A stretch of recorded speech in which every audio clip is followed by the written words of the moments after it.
Hello जय हिंद दोस्तों, welcome to my YouTube channel. दोस्तों इस वीडियो में बताने वाला हूँ झारखंड सिपाही भर्ती 2024 में आपका कैटेगरी वाइज कट ऑफ कितना इंक्रीज़ होगा, यानी आपको 100% सिलेक्शन के लिए कितने नंबर चाहिए मैं ये बताऊंगा। ठीक है, तो इस बार कट ऑफ इससे ज़्यादा नहीं जाएगा दोस्तों। जो भी मैं आपको यहाँ कैटेगरी वाइज नंबर बताने वाला हूँ वो आप अच्छे से देख लें। ठीक है, आपका ये टारगेट लेके चलना है दोस्तों। जो भी स्कोर बताऊँगा अगर उतना टारगेट लेके चल रहे हैं कैटेगरी वाइज आपका 100% सिलेक्शन हो जाएगा। ठीक है, तो UR OBC SC ST EWS इन सभी में से जो भी कैटेगरी से बिलो रखते हैं आप अपना कैटेगरी वाइज स्कोर देख लेना। ठीक है, क्योंकि ये श्योर सिलेक्शन स्कोर बता रहा हूँ। ठीक है, इसमें आपको 100% सिलेक्शन हो जाएगा इतने स्कोर पर।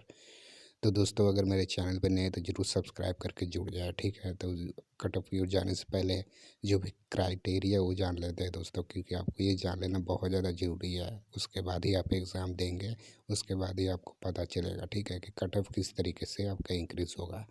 तो लिखित परीक्षा की बात करें तो शारीरिक आपका यहाँ पे दक्षता। ठीक है, परीक्षण चिकित्सा जांच के सफल अभ्यर्थियों के अगर आप यहाँ पे अगर फिजिकल मेडिकल क्लियर कर लेते हैं तो आपका OMR आधारित लिखित परीक्षा ली जाएगी। दोस्तों ध्यान देना कि OMR से होगा, यहाँ पे कंप्यूटर बेस्ड एग्ज़ाम नहीं है, ये आपको ऑफलाइन लिया जाएगा OMR से। ठीक है, तो लिखित परीक्षा यदि विभिन्न समूह में लिया जाता है तो अभ्यर्थियों के प्राप्तांक का नॉर्मलाइजेशन किया जाएगा, यानी इसका नॉर्मलाइजेशन होगा दोस्तों।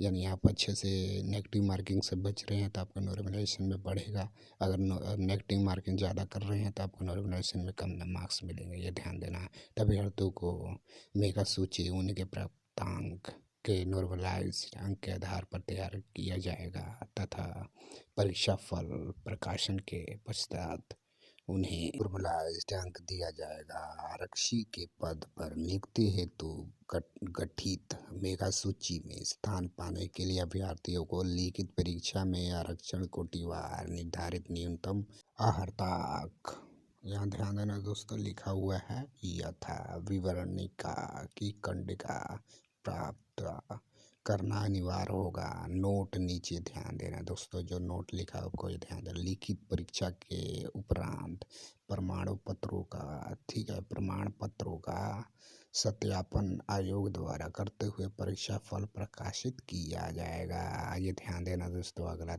टॉपिक देख लेते हैं इम्पोर्टेंट जो आपको जान लेना जरूरी है। तो लिखित परीक्षा में निम्नलिखित 2 पत्र होंगे दोस्तों। 2 पाली में आपका एग्ज़ाम होगा, ध्यान देना। प्रत्येक पत्र की परीक्षा की अवधि 2 घंटे की होगी, ध्यान देना। दोनों ही पत्रों के प्रत्येक, ध्यान देना दोस्तों, प्रत्येक प्रश्न 3 अंक के होंगे, यानी एक क्वेश्चन जो है दोस्तों 3 नंबर का होगा, ध्यान देना दोस्तों। सही उत्तर के 3 अंक प्रदान किए जाएंगे। प्रत्येक गलत करने पर दोस्तों 1 अंक की कटौती की जाएगी, इसलिए आपको नेगेटिव मार्किंग से बच के रहना है दोस्तों। 2 पत्रों के सभी प्रश्न वस्तुनिष्ठ एवं बहुविकल्पीय उत्तर आधारित होंगे। कि नीचे देख सकते हैं इंस्ट्रक्शन दिया हुआ है दोस्तों। पत्र 1, क्षेत्रीय या जनजातीय भाषा का ज्ञान आपको होना चाहिए दोस्तों। इसके लिए आपको एक बात बता देता हूँ कि दोस्तों ये जो भी फर्स्ट पाली में आपका एग्ज़ाम होगा उसमें सिर्फ आपको क्षेत्रीय और जनजातीय भाषा का ज्ञान होना ज़रूरी है, यानी इससे क्वेश्चन आपका पूछे जाएंगे। लेकिन एक और बात आपको जान लेना जरूरी है दोस्तों। नीचे देख सकते हैं लिखा हुआ है मैं उड़ीसा जो भी है में से किसी एक भाषा की परीक्षा विकल्प के आधार पर अभ्यर्थी दे सकेंगे। इस परीक्षा में से संबंधित, ठीक है, भाषा के 100, याद रहना, 100 बहुविकल्पीय उत्तर आधारित प्रश्न पूछे जाएंगे। क्षेत्रीय जनजातीय भाषा ज्ञान का पाठ्यक्रम परिशिष्ट ये लिखा हुआ है दोस्तों के रूप में विवरणी के साथ संलग्न है। ये आपको ये ध्यान देना है। ये एक और बात इंपॉर्टेंट बता देता हूँ कि जो भी आपका पत्र 1 होगा तो उसमें आपको 30% आपको लाना ही पड़ेगा दोस्तों, तभी आपको सेकंड एग्ज़ाम लिया जाएगा, वरना आपको बाहर निकाल दिया जाएगा। जैसे कि देख सकते हैं नोट में लिखा है पत्र 1 में 30% न्यूनतम आपको प्राप्त करना है, यानी क्षेत्रीय या जनजातीय भाषा जो भी है उससे आप जो भी सिलेक्ट करते हैं तो ठीक है, तो उससे आपको 100 क्वेश्चन पूछे जाएंगे, उसमें आपको 30% लाना है दोस्तों, ध्यान देना दोस्तों। तभी आपको आगे ये आपके का एग्ज़ाम लिया जाएगा पत्र 2 में। तो पत्र 2 में देख लेते हैं क्या-क्या है। तो इस पत्र के 2 भाग होंगे दोस्तों। भाग 1 हिंदी भाषा से संबंधित होगा। इसमें प्रश्नों की संख्या 50 होगी, ध्यान देना दोस्तों। ये प्रश्न अनुच्छेद आधारित हिंदी व्याकरण, मुहावरे, अवलोकनतीय एवं वाक्यों का शुद्धिकरण के से संबंधित होंगे, ठीक है? ये ध्यान देना दोस्तों। और लिखा है भाग 2 में 25 प्रश्न सामान्य ज्ञान से तथा 25 प्रश्न न्यूमेरिकल एबिलिटी से आपको यहाँ संबंधित क्वेश्चन होंगे। परीक्षा अवधि 2 घंटा होगा, याद रखना। आगे देखें तो यहाँ कुल अंक 300 है। परीक्षा का स्तर मैट्रिक है, ठीक है? मैट्रिक में जो भी क्वेश्चन है मैट्रिक रिलेटेड ही क्वेश्चन पूछे जाएंगे, ज़्यादा टेंशन नहीं लेना आपको। सभी पत्र परीक्षा में सभी प्रश्न वस्तुनिष्ठ एवं बहुविकल्पीय उत्तर आधारित होंगे। एक प्रश्न का पूर्ण अंक 3 होगा, जैसे कि मैं बता चुका हूँ। प्रत्येक सही उत्तर के लिए 3 अंक दिए जाएंगे, आपको याद रखना है। तथा प्रत्येक गलत उत्तर के 1 अंक कटौती होगी, ये तो मैं आपको बता चुका हूँ, ठीक है? तो चलिए अगला इंस्ट्रक्शन देख लेते हैं जो आपके लिए बहुत ज़्यादा इंपॉर्टेंट था। अगर देखें तो मुख्य परीक्षा के प्रश्न पत्र 1 में आपको अभ्यर्थियों को 30% अंक प्राप्त करना आवश्यक होगा, जैसा कि मैं आपको बताया हूँ, ठीक है? तो जिस अभ्यर्थियों को, ठीक है, जिन अभ्यर्थियों को प्रश्न पत्र 1 में 30% से कम अंक प्राप्त होते हैं तो उन्हें असफल माना जाएगा, ध्यान देना। तो उनके प्रश्न पत्र 2 का मूल्यांकन नहीं किया जाएगा। जैसे मैंने आपको बताया कि अगर पत्र 1 में आपका 30% नहीं आता है तो पत्र 2 में आपको मूल्यांकन नहीं किया जाएगा, यानी पत्र 2 आप नहीं दे सकते। पत्र 1 में सफल उम्मीदवारों, ठीक है, के द्वारा प्राप्त अंकों की गणना मेधा सूची के निर्माण हेतु निम्न रूपेण की जाएगी। बाकी नीचे देख सकते 30%, 31 से 40, 41 से 50, 51 से 60। तो आपको ये ध्यान देना दोस्तों, अगर आपका ज़्यादा परसेंटेज आ रहा है तो आपको अंक भी दिया जाएगा, ठीक। तो आप जितना ज़्यादा मतलब परसेंटेज लाएंगे उतना आपको अंक ज़्यादा मिलता जाएगा, ठीक है? ये ध्यान देना। तो इस तरीके से आप का अंक जुड़ते रहेंगे दोस्तों बोनस के तौर पे। तो मेगा सूची के गठन में अधिमानता, ठीक है? ये ध्यान देना दोस्तों। जो भी है यहाँ पे ये उनके लिए दोस्तों जो अब यहाँ पे degree diploma of the Raksha Shastri university से आप जिसने भी किया है तो ये आपका यहाँ पे अगर फर्स्ट क्लास की है, सेकंड क्लास की है, अगर पास किए तो ये देख ही सकते हैं आपको ये बोनस के तौर पे एडिशनल मार्क्स मिलेंगे। तो दोस्तों ये झारखंड में बहुत अच्छा है कि एडिशनल आपको मार्क्स भी मिलेगा अगर आपने डिप्लोमा किया हुआ है रक्षा शक्ति यूनिवर्सिटी से मान्यता प्राप्त। तो यहाँ देख लेना दोस्तों, अगर जिन्होंने ये अपने पास किया हुआ डिप्लोमा ये यूनिवर्सिटी से तो आपको एक्स्ट्रा अंक मिलेंगे, ठीक है? ध्यान देना।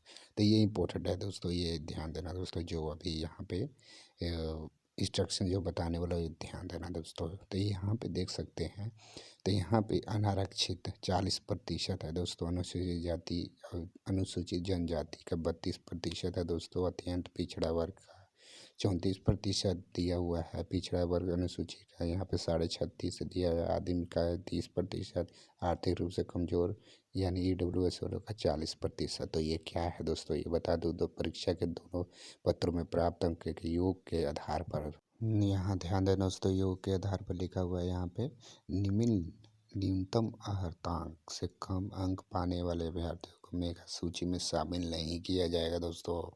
यानी आप दोनों पत्रों को पास कर लेते हैं। अगर आप 40% से कैटेगरी वाइज यहाँ देख सकते हैं, इतने जो भी कैटेगरी वाइज है इससे कम आप परसेंटेज ला रहे हैं तो आपको बाहर कर दिया जाएगा, यानी आपका मेगा सूची में शामिल नहीं किया जाएगा, ध्यान देना। तो दोस्तों आगे बात करें तो मेगा सूची में शामिल होने के लिए तो ये कैटेगरी वाइज आपको कितने परसेंटेज लाना होगा और कितने मार्क्स लाने होंगे, ठीक है, आगे बताऊंगा। तो दोस्तों वीडियो पसंद है तो ज़रूर लाइक करें। तो चलिए पहले देख लेते हैं अनारक्षित यानी यूआर कैटेगरी से जो भी बिलोंग रखते हैं दोस्तों, मैं यहाँ पे कट ऑफ बताने वाला हूँ। तो यहाँ झारखंड सिपाही भर्ती 2024 में अगर यूआर कैटेगरी से आप बिलोंग रखते हैं तो आपको पता है रिक्वायर्ड मार्क्स है दोस्तों 40%। अगर इससे कम ला रहे हैं तो आपको मेगा सूची में शामिल नहीं किया जाएगा, यानी आपका आगे कट ऑफ तैयार नहीं किया जाएगा। तो आप अगर देखा जाए तो आपको कितने मिनिमम मार्क्स लाना होगा मेगा सूची के लिए, तो यहाँ देख सकते हैं 40%, यानी 300 का 40% अगर निकाला जाए तो 120 मार्क्स आपको कम से कम लाना ही पड़ेगा, तभी आपका यहाँ कट ऑफ की तौर पे आपका कट ऑफ बनाया जाएगा, ठीक है? यानी आपको मेगा सूची में शामिल किया जाएगा। चलिए तो ये तो पता चल गया दोस्तों कि आपका रिक्वायर्ड मार्क्स। अब फाइनल कट ऑफ देख लेते हैं दोस्तों कि आपको कितने परसेंटेज लाना है, कितना मार्क्स लाना है। तो अगर बात करें तो आपको यूआर कैटेगरी से अगर बिलोंग रखते हैं तो 70% लाना होगा दोस्तों, यानी 300 का 70% देखा जाए तो 210। तो 210 मार्क्स लाने के लिए दोस्तों आपको 70% लाना पड़ेगा, यानी 300 का 70% देखा 210। तो चलिए यहाँ यूआर कैटेगरी की बात कर लिया दोस्तों हमने। अब देख लेते हैं दोस्तों अनुसूचित जाति और अनुसूचित जनजाति और महिला। तो दोस्तों इनके लिए तो हम देख लेते हैं रिक्वायर्ड मार्क्स। तो 32% है दोस्तों, 300 का 32 देखे तो 96 मार्क्स तो आपको लाना ही पड़ेगा दोस्तों। तभी आपका यहाँ पे मेगा सूची में शामिल किया जाएगा, वरना आपको बाहर कर दिया जाएगा असफलता के साथ। दोस्तों अगर आपको यहाँ पे सिलेक्शन लेना है तो फाइनल कट ऑफ देख सकते हैं 48% है। तो ये 48% का देखें तो दोस्तों 144 आपको मार्क्स लाने होंगे, तभी आपका सिलेक्शन होगा अगर इस कैटेगरी से बिलो रखते हैं। तो चलिए अगला कैटेगरी देख लेते हैं, अत्यंत पिछड़ा वर्ग यानी अनुसूची 1 कैटेगरी से जो भी बिलो रखते हैं उनका रिक्वायर्ड मार्क्स है 34%, यानी 300 का 34 देखे तो 102 मार्क्स तो उनको लाना ही पड़ेगा मेघा सूची के लिए।